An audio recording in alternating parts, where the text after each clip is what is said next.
Hello to the internet. Greetings, scientists, junior scientists, and citizens of this great big weird wild and wonderful world in which we live.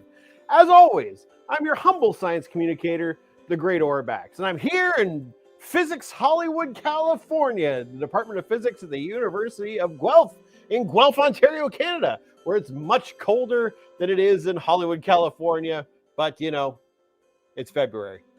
And so this evening, we are broadcasting here from the University of Guelph, and I'd like to thank everybody who's already tuning in. But as we are at the University of Guelph, I would like to make a land acknowledgement that the University of Guelph resides on the ancestral and treaty lands of several Indigenous people, including the Attawandaron people and the Mississaugas of the Credit. We uphold the significance of the dish with one spoon covenant and the continuing relationship our Indigenous neighbors have with this land.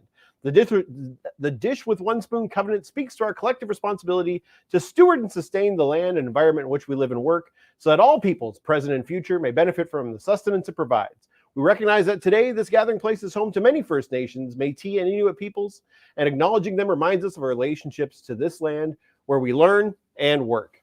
And so, with that in mind, tonight we have a very exciting stream.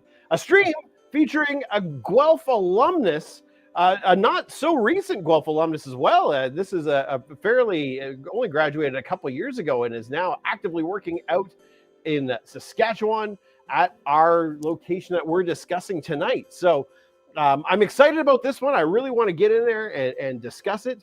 And I've written an introduction, so I'll get to that in a moment. But I do want to point out a couple things. If you're new here, Guelph Physics does live streams once a month where we speak to alumni, alumna, and other scientists who are out there in the world of physics over a myriad of topics.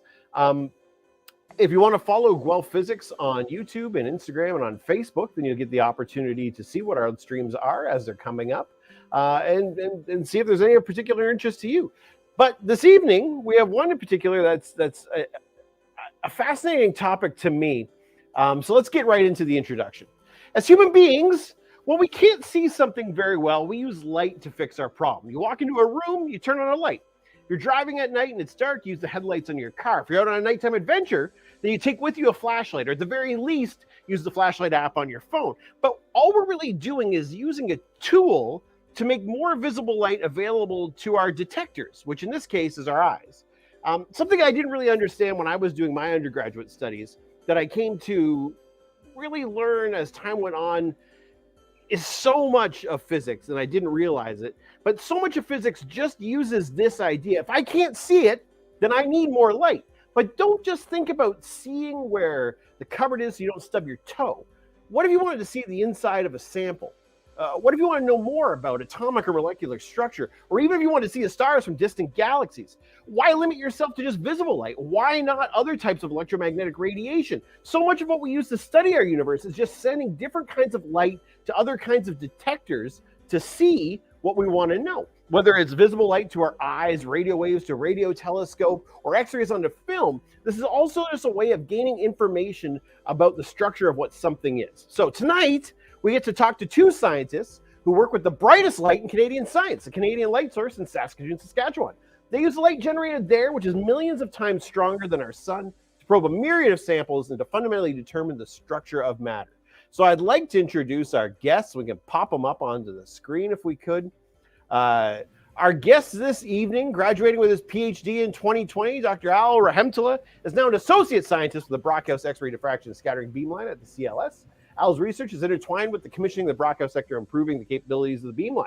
His thesis focused on interpreting local structure of amorphous solids measured through high-resolution pair distribution function measurements. As well, we're joined by Kathryn Janzen, who works for the CLS as a user experience coordinator and as an associate scientist for the Canadian Macromolecular Crystallography facility. That's a tough one to say. The CMCF beamlines. She helps researchers across Canada use the synchrotron light of the CLS for detailed analysis of their samples. Originally, she's from Saskatchewan, a master's in physics from the University of Regina, and currently resides in Saskatoon with her family. Greetings! Welcome in. Thanks. Thank you. How is everybody doing this evening? I suppose this Saskatoon is probably not that warm these days. It's not too warm, but can I do our land acknowledgement too? Absolutely, go for it. So we're in Saskatoon. So we are on Treaty 6 territory and the traditional homeland of the Métis. And we pay our respects to First Nations and Métis ancestors of this place and reaffirm our relationship with one another. Fantastic. Oh, there we go. Okay, fantastic. Well, here's the thing. As listeners and viewers to our Guelph live stream know, we like to just kind of get to know our scientists before we dive deep into the discussion of the physics of what they're actually studying. And I always like to open with a question that I think tells us a lot about the individuals we're discussing. And it's this. If you were to tell someone about the most exciting thing about your research, what would it be? We'll start with Kathryn. So I work with crystallographers, as you mentioned. So it's not what I studied in physics, but what's really exciting about my research or about my job is that I get to work with researchers who are studying important diseases. So they'll isolate proteins that are related to things like cancer, Parkinson's, Alzheimer's, tuberculosis, heart disease, antibiotic resistance, and they're studying these things and they're making a real impact on our world. And I find that just very exciting to be able to support that research and to know that I have even a small part in it. That's the most exciting part for me. That's amazing. It's one of those things too. I think when we do our undergraduate degrees, and even to an extent when we do our graduate degrees, you get so focused on that section of science that you're studying that you forget to realize that so much further in your career will be working with other people and learning about their fields of science as well. And it's so exciting to actually get a chance to do that. All right, we'll ask you the same thing, Dr. Al. If you were to tell somebody the most exciting thing about your research, what would it be? Similar to what Kathryn said, it's the broad scope of everything. So while I'm working with X-rays, doing X-ray diffraction, which was very close in tandem with a lot of my graduate work, the measurements and experiments I do now range broadly in scope. We just had people from Finland and Norway studying the heating and quenching of steel while we took X-ray diffraction measurements of it. They're also looking at photocatalysts that can be used for solar cells. We had another user looking at thin films that would be used that have applications in OLED technologies. There's a lot of active work going on understanding battery degradation, cement, phase change materials, or even like materials that house nuclear waste or for nuclear reactors to learn how those materials could break down under radiation. So there's this just huge scope of physics that you just scratch the surface of, and you could easily get interested in and do a whole thesis or spend a decade learning about if you hadn't heard about it before, but you get a little taste of every little bit throughout the course of a year. And it just reminds me so much of back when I was in undergrad and graduate school, we'd have those physics seminars where you'd have a guest speaker talking in about a topic of physics I never thought of. It's this. Okay, well, this is very exciting. I can't wait to get into all of this. I do want to point out again that for those of you who are watching us live, this evening is an open chat. We have two incredible scientists here who are excited to field your questions. And that's the glory of being able to do these things live, is that if you have questions, we'll bring them up, we'll ask them, and we can discuss them. But as we're waiting for questions to come in, I've got so many things, but this is, I think, our first stream that we've done where we have people who are working at a facility, and we want to spotlight that facility more so than the myriad different types of science that take place there. So I guess the fundamental question that I have to ask is, what is the Canadian light source? Who's taken it? Kathryn, do you want to take it? Sure. So the Canadian Light Source is a research facility. So what we do is we maintain a bunch of equipment. We have 22 beamlines that each do slightly different experiments and that can that can create different sample conditions for samples on the beamlines. And so researchers from across Canada and around the world will submit a proposal to us, and it goes through a peer review process, and then they're awarded beam time on one of our beamlines. And then they come, they bring their samples, do their experiments, and go home with data. So we're a facility that we don't do the research ourselves, but we are supporting this huge array of research across a wide swath of scientific fields, not just physics, but chemistry. Our main focus areas are health, agriculture, the environment, advanced materials. We touch on aerospace. Art history. we've looked at old paintings. So Al and I really have, I think, I'm just going to say it, I think we have the best jobs in science in Canada, because we get to see little snippets of everyone's coolest project. So they bring it to the CLS, and we get to be a part of that. That's so exciting. So, and that's kind of the unique thing about this compared to our normal streams where we discuss a topic. You get this facility that allows other people to explore material and actually find out the building blocks of these materials. But fundamentally, I guess it starts with this idea that we need to define, I suppose, for people who might not know, what a synchrotron is. Would one of you like to handle that, or should I try to butcher it? Well, maybe I can show you in our virtual tour. Absolutely, let's do it. I kind of forgot, like behind this wall, there's a synchrotron there. It took me about 5 years of working at the CLS before I stopped just being in awe. Like, look outside my office window. That's a synchrotron. So I'll just take you on a virtual tour if I can. Well, let's do it. This is an amazing setup that the CLS has, which you can actually go and see on their website. Where there's a virtual tour that you can walk through and actually see the synchrotron, the beamlines themselves. You can see Al's mail as it's laying out on his desk. You can see everything that happens to be there at the time.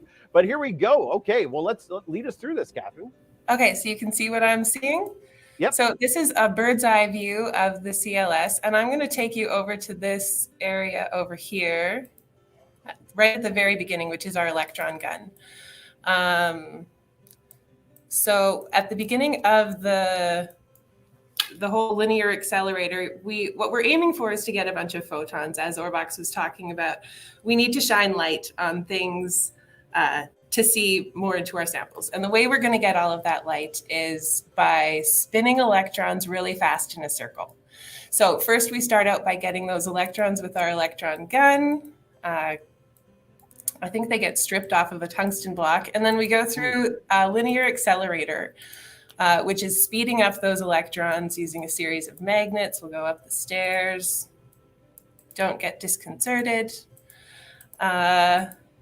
And these electrons are speeding up until we get here, which is our booster ring. So from here, the electrons are transitioned from the linear accelerator into a booster ring. And this is where they're really going to collect a whole pile of speed. So this virtual tour is pretty cool because these are images that we don't get to see these every day. So these pictures are taken within walls that are made out of 1 meter thick concrete. There's lead shielding to protect from any radiation. So here you can see the thickness of one of those walls. Oh yeah, absolutely. And then, so is that just concrete, or would that have like a lead core inside of it? No, it's just concrete, and then they put lead on the outside, at the crash points, I guess you could call it.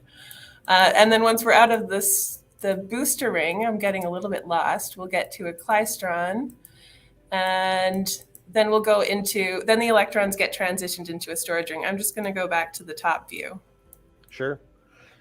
So we started out here. We went. So that whole front section there, that L shape that you just went over, that's the linear accelerator. We're taking electrons that we've boiled off of some sort of tungsten core, and we're firing them in. And then we're feeding them into this big round circle, which is using magnets to kind of turn those electrons and speed them up, correct? That's right. And so if you've learned about something like Bremsstrahlung radiation, which is what you'd get when an electron is changing in velocity, basically, if you're affecting an electron's path, you're going to get some radiation. So you're going to get a photon coming off of that. And that's the synchrotron radiation that we use to... And so we're looking from above here. Are those the tangential lines that kind of come off across that ring? Are those the beam lines that you're then funneling that light down through? They are, yeah. So the electrons speed up. They get almost to the speed of light. And then we position different elements around the storage ring. So sometimes we'll just have a bending magnet. And then we'll capture all of the photons that are going off of a specific path. And use that beam of light to do a specific experiment. Or we might, like Al's beamlines, we'll put a device in the storage ring, like an undulator or a wiggler, and use magnets to manipulate the electron beam and get even more photons so that we can get a really bright light. So my beamlines are down in this bottom corner. This is where we do the protein crystallography stuff. And Al's beamlines are way up here. Maybe I'll get out of there. Exciting. So we're almost trapped in the virtual world for a second. Well, let's bring. I guess it's probably a good transition to bring Al back and then ask Al about his beamline and what happens there. Okay, so like Kathryn said, we have a special insertion device that we use to bring X-rays in. I'm just going to try to navigate there. So we're currently hovering around my beamline. And so I started at the end, so I'm going to try to work my way back into the ring. So we'll see if I don't get too lost here. Let's see if it's such a neat setup to be able to, from a distance, to be able to see this incredible beamline and this incredible synchrotron just in there laid out like this. And I'll point out to everybody who's watching, you can go to the Light Source webpage and do this on your own.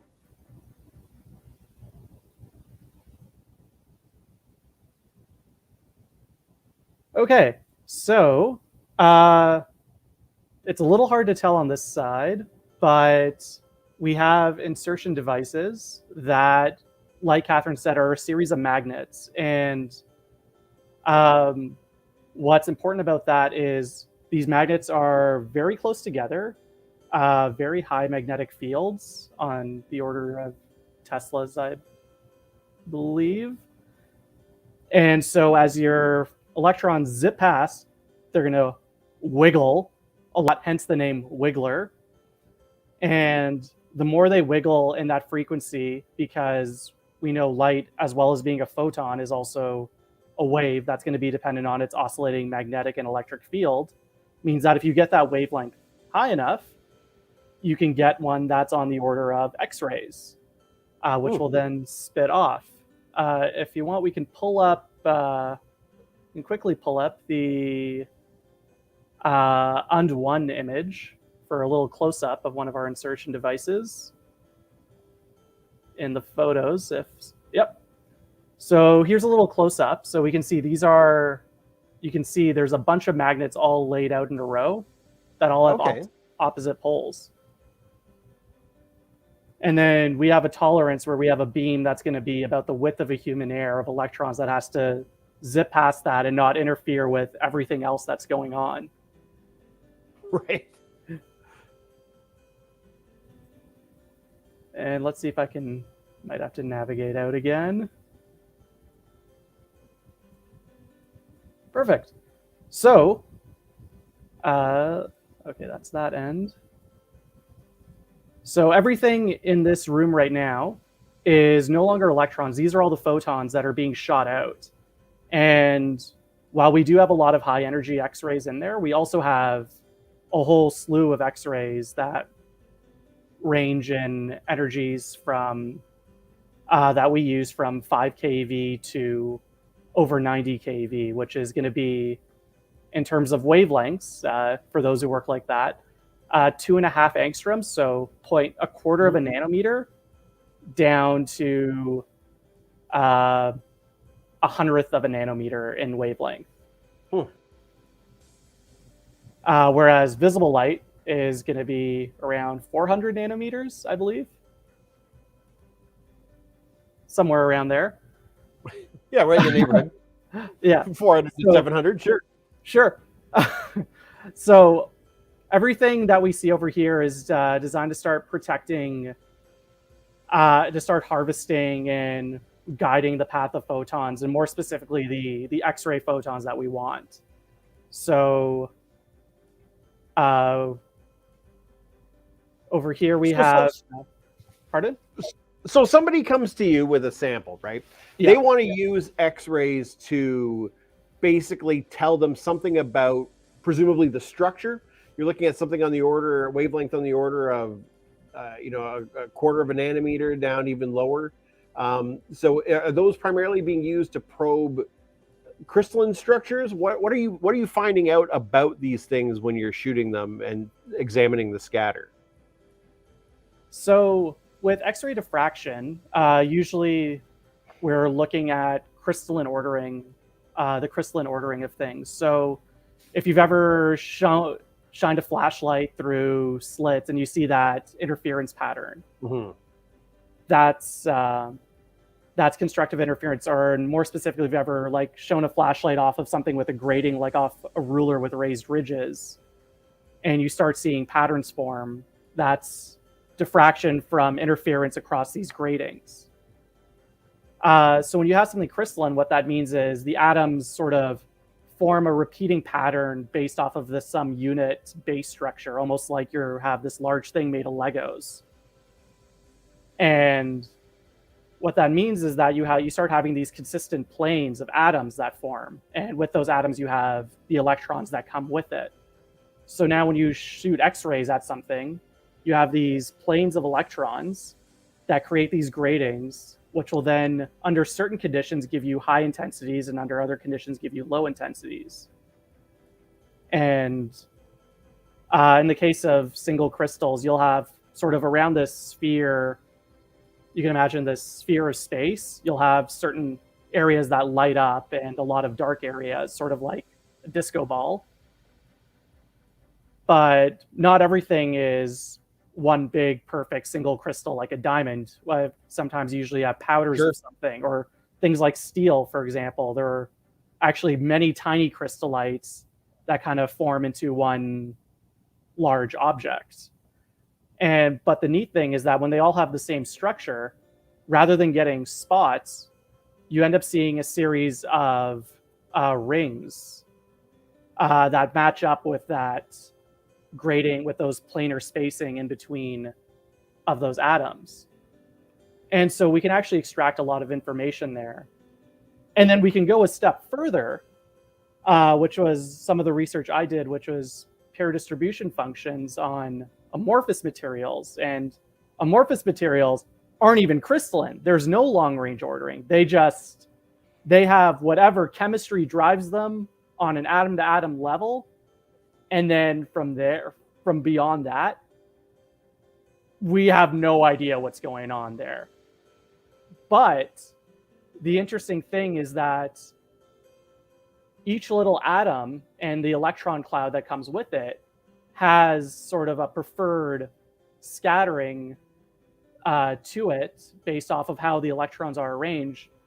And so even on a short range, so even with short range ordering, there's still something called diffuse scattering, which relates to some of that short range ordering, because when we can start breaking down these structures in a whole other realm of space called reciprocal space, where these sort of separations and spacings between atoms get thrown into inverse space, where they're now proportional to frequency. So atoms that are really close together and are well defined will sort of show up as a sine wave when you see X-rays bounce off of it. It's exciting to me that this can be applied to so many different things, and we can examine such a breadth of spectrum of samples just looking at through the stuff. Let's bring Kathryn back in here, and I guess fundamentally what are the differences between the beamlines that Al's looking at and the beamlines that you're looking at? Well, we actually both do a lot of diffraction. Okay. So listening to Al talk about the reciprocal space and all of that is a really it really applies to crystallography as well. So in crystallography, we take crystals, they crystallize them, isolate proteins, and then grow them into crystals, and then put them on the beamline. So you get a crystal that's like the size of the pointy part of a pin, and then we diffract. We put light on those samples and collect the diffraction patterns. And it's like what I was saying. If the D spacing is really small, then you're going to get spots that are really far apart.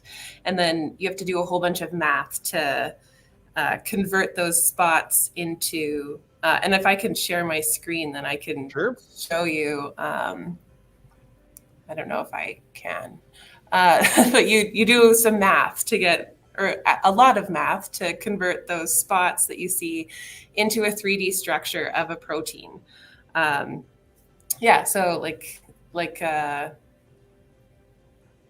and these proteins can be related to any part of any disease. So we have very different applications across our beamlines, but we do similar. We work with similar data. We're working with diffraction, and so it's all coming from that basic principle, the double slit experiment. Yeah.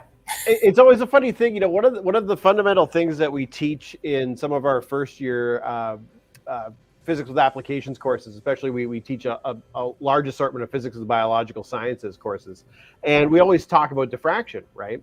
And it always seems so limiting in class when you're trying to explain this to students. Oh, well, what's diffraction? Well, it's the back of a CD case. It's a splotch of oil on a puddle. It's the wings of a butterfly.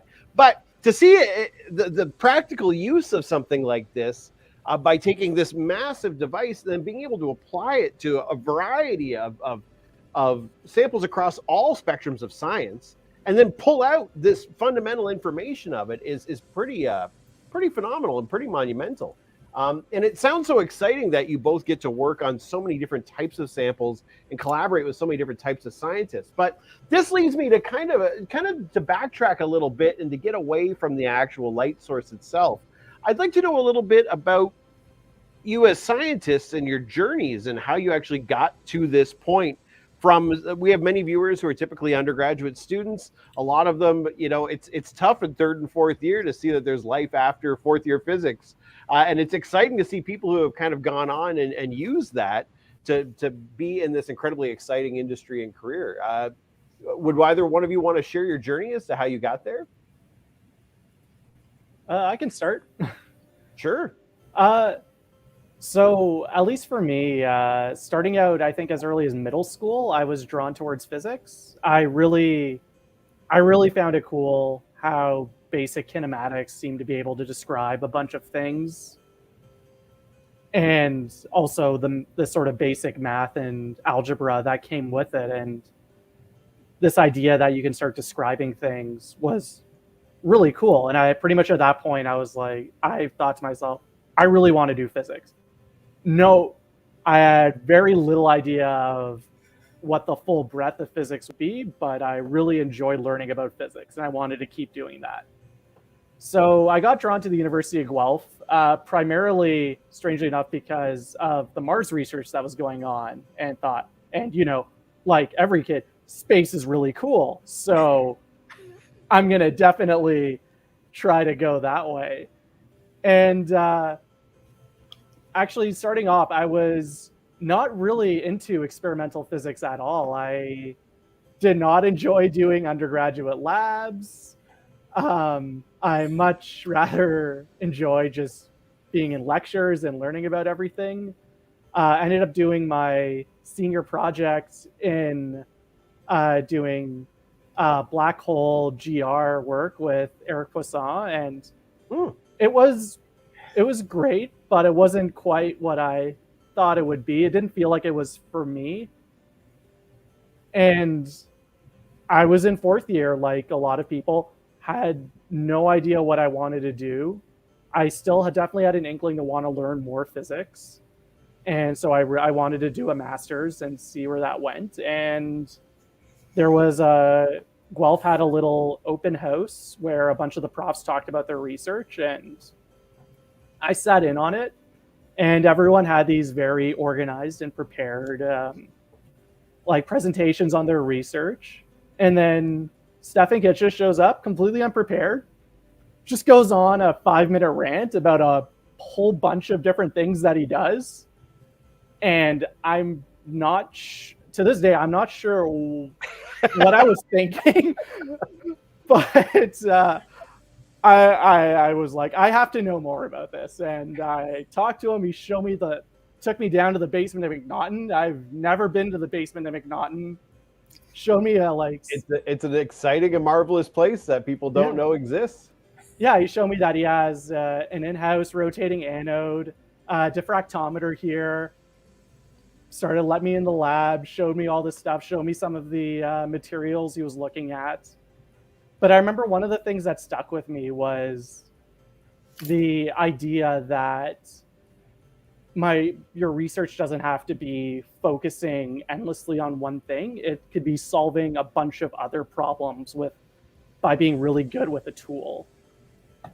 And so I started working with Stefan, and first I started doing theoretical work, analyzing amorphous materials, and then that expanded into me doing a PhD, continuing that even more. And as I did that, I was also doing experiments on the side for him, and started doing synchrotron runs for a few things. And I started getting hooked on it. It was really cool. And I got more and more interested. And then luckily enough, as I was finishing up my PhD, I was trying to figure out what I'm going to be doing when this is all over. And the Brockhouse sector had a job opening. I was lucky enough to spend a summer there in 2018. So I had some experience there, and I knew the people working there. So I applied, and I managed to get it while I was still writing up my thesis. And so I had a few months where I was kind of straddling the two, but I was incredibly lucky to have this opportunity where I just got streamlined into this without even realizing. And I can't imagine doing anything else. Well, it's interesting. You know, we hear this exact same story so many times from guests on the stream, which is basically, I was fixated on this one part of physics. It was something that I was pursuing. For some reason, it didn't click with me. And then I got taken over by this other part of physics that just spoke to me and was passionate about. And I think that's one of these things that a lot of our students, I mean, I didn't know this, but throughout most of my PhD or my graduate studies, even, it's just one of these things that you think that physics is just this one small thing. And then suddenly somebody pops in and opens up a door to you, sometimes literally, as in your case. And behind that door, there's a series of experiments running on all types of interesting things.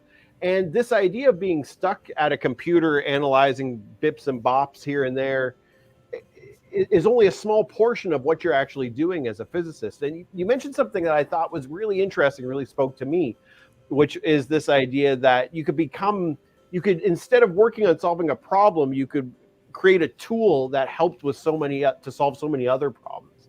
And I think that's one of the exciting things about something like the light source, or like a synchrotron, or things like that, where you're creating this device that then goes on, or optimizing this device that then goes on to help other people with their experiments. It's exciting stuff. And especially so quickly out of your graduate work to immediately go right into a placement. Yeah, that's probably one of the most luckiest breaks, I think, and probably for most people, or probably ever, is to have a job prior to defending lined up. Is if this defense thing doesn't work out, I can just keep walking. I don't, as much as I want to say it's hard work. Ending up where I am right now is also a good half of it is definitely blind luck and the stars aligning for me. Well, it's exciting, and it's good to hear. Yeah, it's a great story to hear. Kathryn, what about your journey? How did you come to be working at this magical place with this amazing device? Well, it's a little different than Al's path, I think, because I didn't really like physics in high school. I had to take a first year physics course when I hit university, and that's the course that made me fall in love with physics. I loved that it was hard. I loved it in my first year that it was hard. By my third and fourth year, I might have been regretting my decisions. But I loved that I could explain things with physics, that I could go to a lab and do an experiment and that it worked, that the equations were true. And then I hit quantum physics, and then that kind of went out the window too, because I don't think anyone really understands quantum physics. But I got to the end of my undergrad and I wasn't really sure what I was going to do. And I was at the University of Regina, and it happens that the U of R is, they have a very good program for experimental particle physics. So I joined a group that was working on the GlueX experiment that was looking for gluonic hybrid mesons or exotic hybrid mesons and glue balls. Using Jefferson Lab in Newport News, Virginia. So I got to go down there to do some experiments, and I loved the Accelerator vibe, being down at the machine and going to lock up the hutches and just being in that world. And I think that's what really drove me to pursue a career at the Canadian Light Source. So I finished my master's there and I applied for a job at the Canadian Light Source. I did not get that job. And then I applied for another one a couple months later after I defended my master's thesis. I was not so lucky to have a job lined up ahead of time. But I was very lucky to get that job at the CMCF beamlines. And I think that the reason I got that job, I have no background in crystallography, but I knew Linux. So physics gave me some really valuable skills. And I think everyone who comes out of an undergrad degree with in a physics undergrad degree can sell that you can solve problems. Like this person that has an undergrad physics degree is good at thinking and is going to be able to learn whatever you put in front of them. So I knew Linux, and I had done some coding to figure out or to run a couple of robots or a couple of motors for my master's project. And those were the skills that landed me in this position. And it's the love of science that grew during my physics education that has made me love this job for the last 10 years. So a lot of my time has been spent writing software, which would have sounded really boring to me as an undergrad. But it's really fun, actually. Kind of like your own little computer game every day.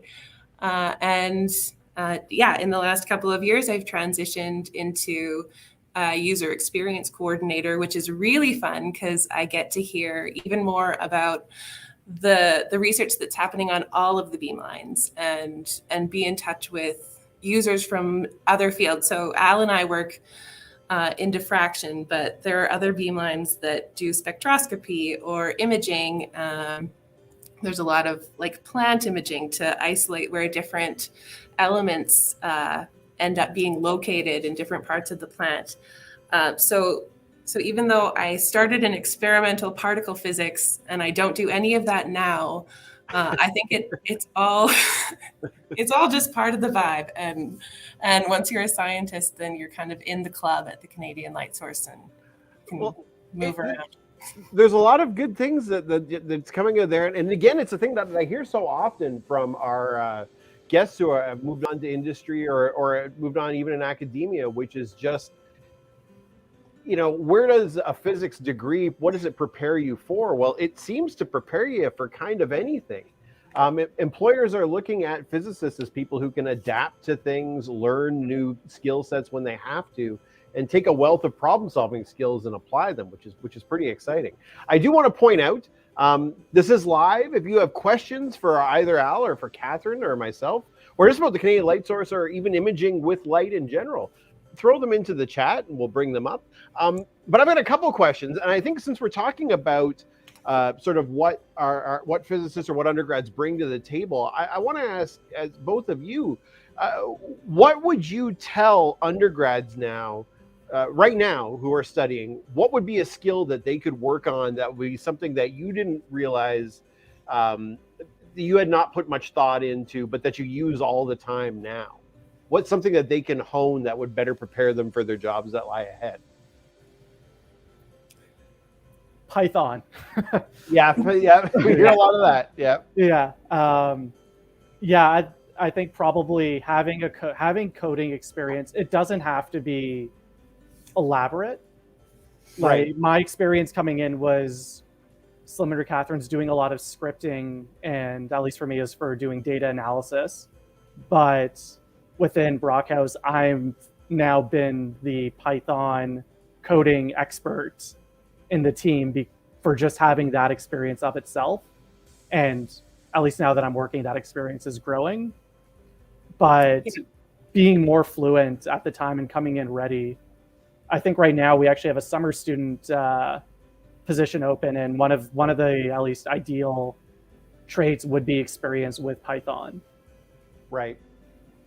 Yeah, agreed. I came into this job with no experience in Python, and on my first day, my boss sent me a couple of links to Python tutorials, and I'm now like, a Python programmer, essentially. So definitely work on that now. Well, and if you're not working on Python, at least you need to know Linux, right. In a lot of physics related fields. And I assume that people in physics are gonna get some contact with Linux. Another thing that I've found that I'm doing a lot more than I expected is like data presentation, like how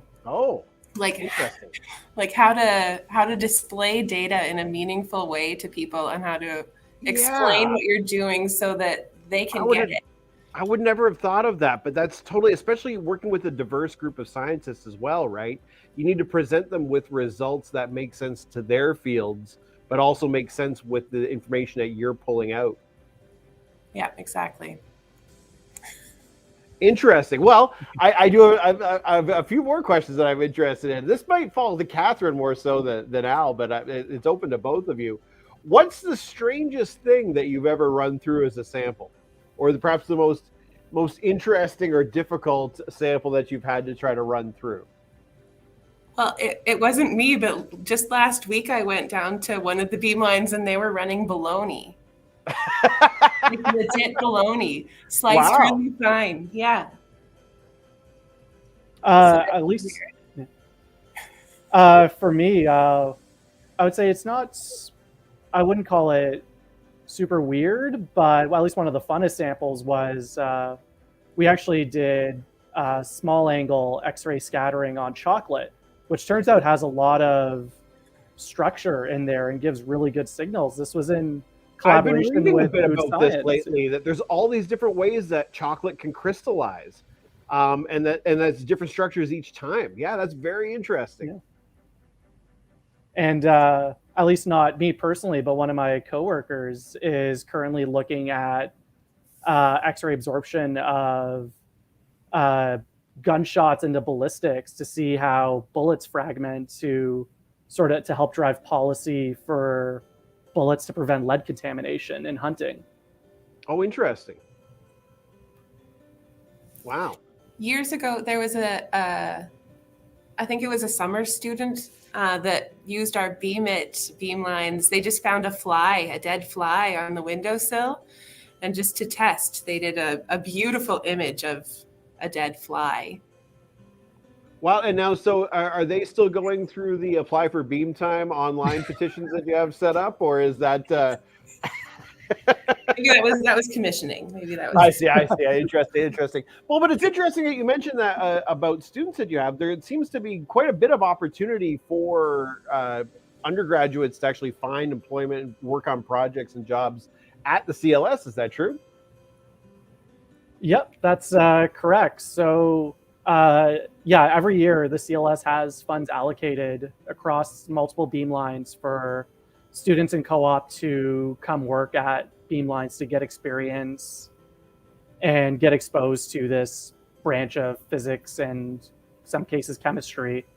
So there's actually there's a few postings available across quite a few beamlines, one of which does include Brockhouse, where I work, where you'd be helping out with some of the commissioning work that's ongoing with our high energy beamline. Well, So actually, bring up the page, Saksham, so we can take a look at the positions that are there. I might take a minute. I didn't mean to interrupt. I'll go right ahead. Yeah, so you'd get to do a variety of things, help out with experiments, basically kind of get a trial run at being a beamline scientist over the course of the summer. I believe for all the summer positions, the applications are due on the 20th, so that's going to be 4 days from now. So hopefully for anyone watching, they jump on it. It is a great opportunity. We've had, at least Brockhouse has had quite a few students. We had a couple students last year from Guelph who got to do some very interesting experiments. One of which was a remote experiment that Stefan Kitcha was operating and they were helping out on. Very cool. And if you miss out on the summer positions, but you can convince prof to apply for beam time and send you, the CLS also has some funding available to help students travel to Saskatoon to do their beam time. So well, yeah, that's exciting because that's a huge part of it is that as a student or as a young scientist doing this, I mean, they can give the sample to you and you could run it, but actually being there to see your sample being run through, seeing the data being collected, that's a huge thing to get an opportunity to do. Yeah, it's very cool. It's a cool experience to be here. As of course, through COVID, a lot of our beamlines have been amping up our remote access. So the crystallography beamlines have always been pretty remote. For the most part, people send samples and we just get our robot to mount them and they control the beamline. So let's talk about that. So actually, we'll pull that page down for now and put us all back on the screen. We'll put the link to those in the YouTube description here. But I've heard tell that robots can load this device. Please explain.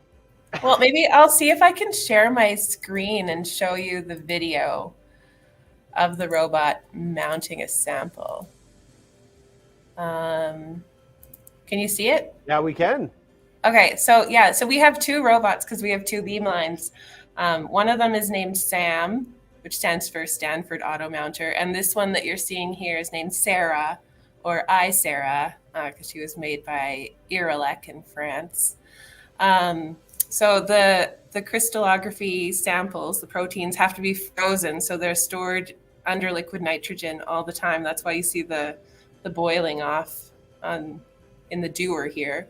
And then that little puck that you saw holds 16 samples. So the robot just goes and grabs one, puts it on the beamline, and Bob's your uncle. That's exciting. So you're telling me you get a synchrotron, you get to work with robots, and you could be doing science that spreads the entire breadth of all the possible applications and fields. It seems like it's a win-win situation there. Yeah, it's no joke. It's pretty great. I've got a question. You see there that those samples are frozen, which presumably must happen quite a bit for the variety of styles of samples that you use. What's sort of the temperature range that you might look at things over? We're looking at things that are down as cold as liquid nitrogen. How high in temperature can things get? Oh, that's a good question. We do have some beamlines that run high temperature things. Al, do you know how high it gets? Yeah, we've run samples as high as 1,000 degrees Celsius. Oh wow! I think just recently with that steel group from Norway and Finland, they were just running things up to 950 just a week ago. And only then 950. Only 950 degrees. Practically nothing at that point. And then in terms of as cold, we have a little cryojet, which is basically a jet that blows air that's been cooled with liquid nitrogen. So we'll get down to 80 Kelvin, so very just slightly above liquid nitrogen temperatures. But we also have a cryostat, which is a device that lets you get down to as low as 10 Kelvin. So at that point, you're getting very close to as cold as you can get. At least for liquid nitrogen temperatures, often the motivation behind it is if we're working with biological samples, they can be vulnerable to radiation damage. Sure. And the temperature helps prevent that from happening. But sometimes if you want to go cold, because if you really want to see a really fine, sharp structure and how those atoms are spaced, any temperature you get is going to start vibrating and wiggling those atoms, which is going to start broadening everything, because temperature is the motion of atoms. So you want to get them to sit as still as you possibly can. And so you can actually see much finer atom-atom relationships.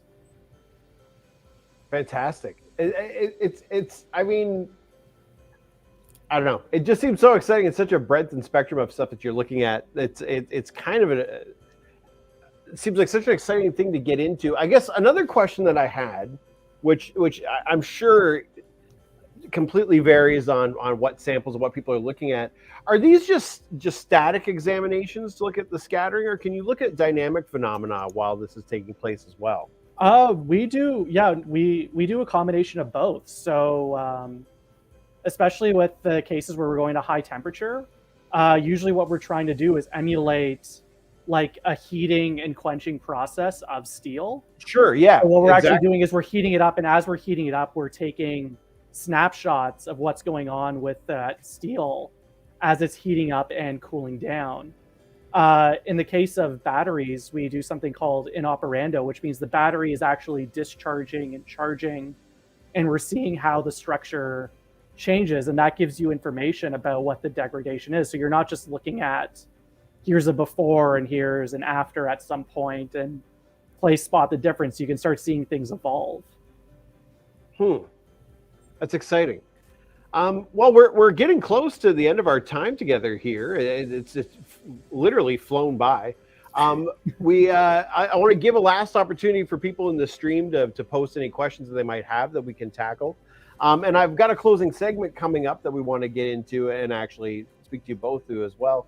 But is there anything that we're overlooking? Do you have any parting thoughts before we get into this last segment of things that you think we haven't touched base on here yet? Kathryn? No, I think I'm good. Fantastic, Al. I think I'm good. If you want to learn more, you can visit lightsource.ca. If you can go to our beamline. So for mine, Brockhouse, it's brockhouse.lightsource.ca.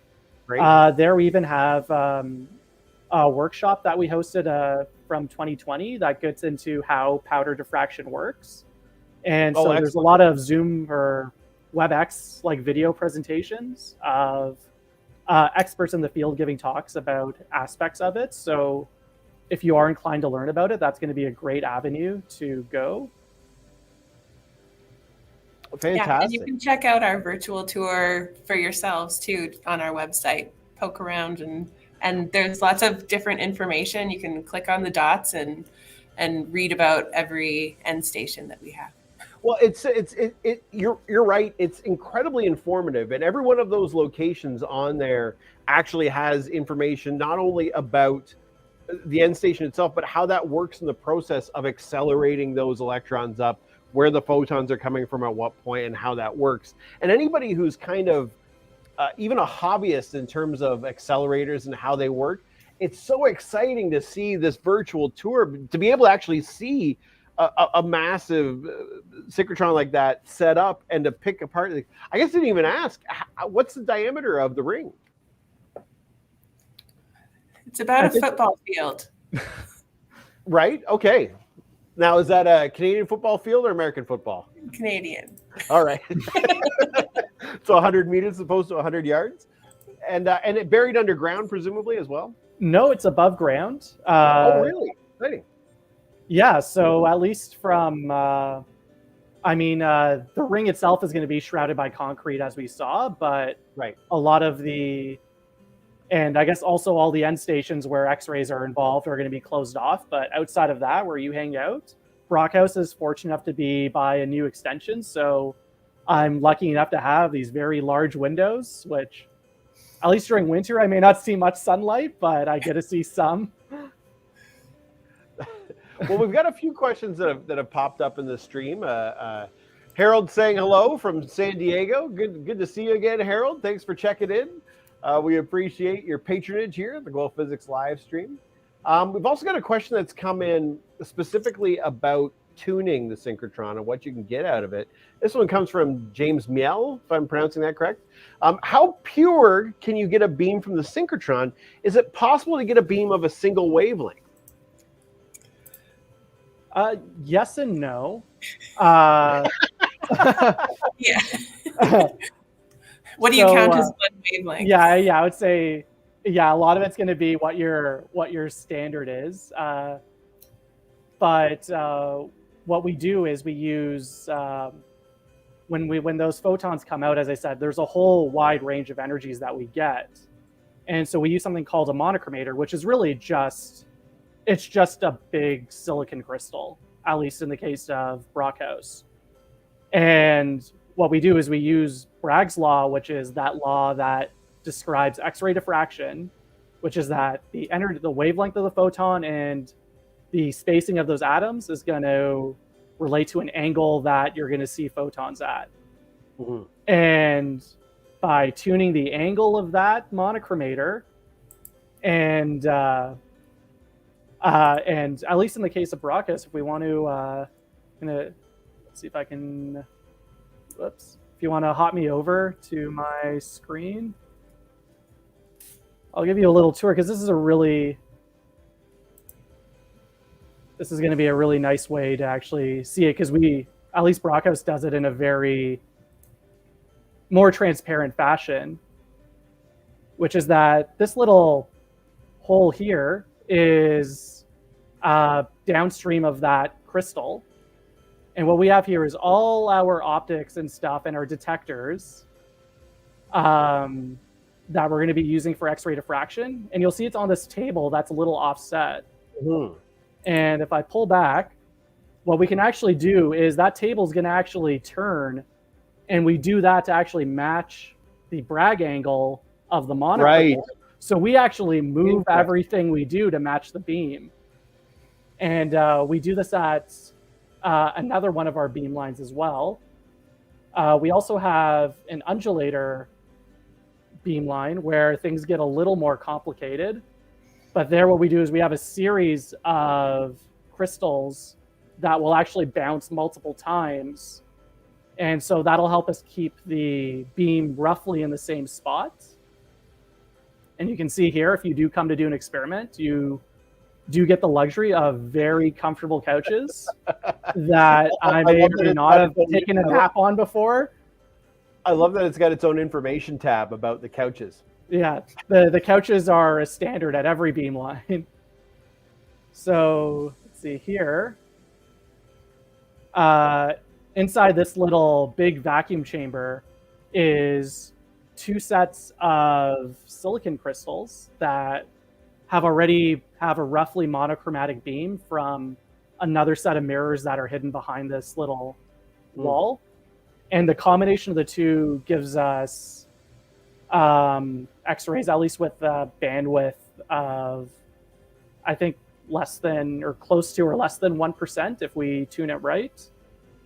So fairly monochromatic, although not pure single. And a lot of that's, at least in terms of the techniques that we use, are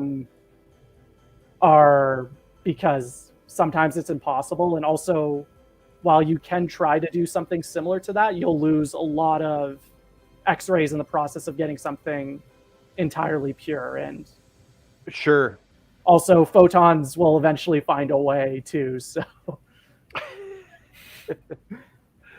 that's a great explanation. All right. Well, there we go. Well, fantastic. All right. Well, then, so we'll move right into our final segment, which was a question that was sort of this whole segment sort of started with our previous undergraduate roving reporter, Mel Hudicock. The question that she came up with that's always been a great one to close on was, what's been your most exciting day of research ever? I'll give you a second to think about it while I mentioned that we thank you so much for following us tonight and for enjoying the stream. Again, I'd like to point out all the information that we've put out here already in terms of links and websites will be listed in the YouTube description after this event.